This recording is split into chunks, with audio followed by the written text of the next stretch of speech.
Talafola Radio Samoa ile nei sa tofi usimel whaafonga o tala o tai au.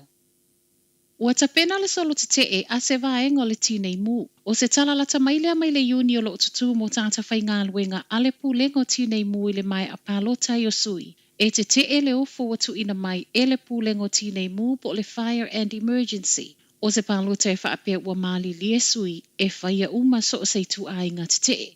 Mai le whailau tuse o le yuni e tusa matala le Herald, Martin Campbell, e le vau le se fulu lima tausanga, le umi talua na uti le whaasoa. Ma o le mea monio au kilani latou, e lalo mai o le afa o tangata whainga aluenga mo o mia le to atele. Ma o se whai numero ai titi tele lea e tusa, ma le iwas fulu valu fui mui le aso e tasi. Whaatusa i le tasi tesi ma le 5 miliona tangata au kilani.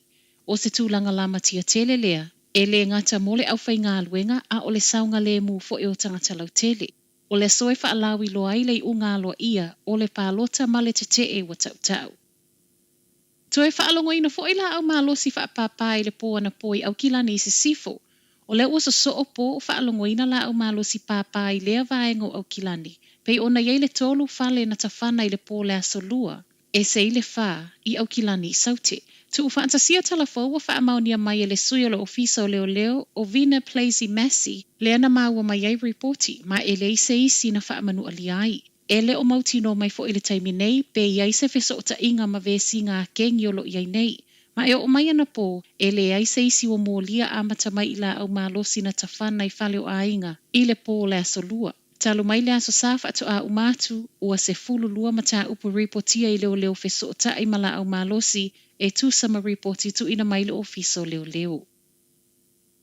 A o toe anga i malia i lunga cases o le COVID reportia i totonu o New Zealand. Ua iei le talo sanga i whaatu mawina pea le whaamalosia o le whaia ufi fofonga i totonu o a onga. O le uanga i mai le tau malulu ma o lo whaatu mawina pea New Zealand atoa i lalo le moli lanu moli. A wale tau fio o le pipisi o le Omicron. Pei ona saunola minister o le COVID Chris Hipkins, e ui ele o te lese me i lunga o cases whaamawina i totonu o le atunu atoa. A o leitu i mātu o le wa amata toeanga i lunga whaapei ma le whaau popo o tangata tau fia i whale mai.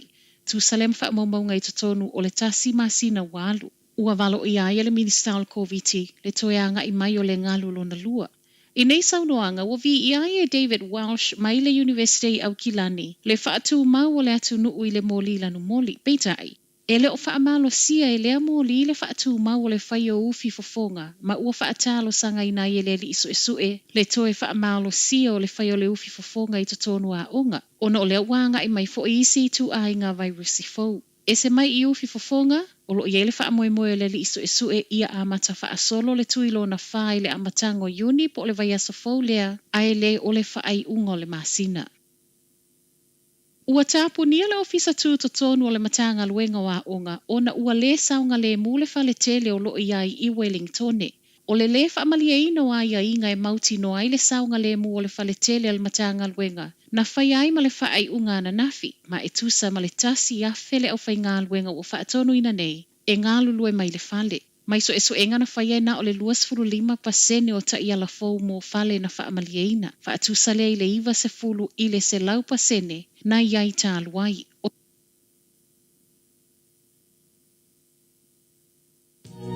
Fai marolonga le motu tele sa la fai, ma sia le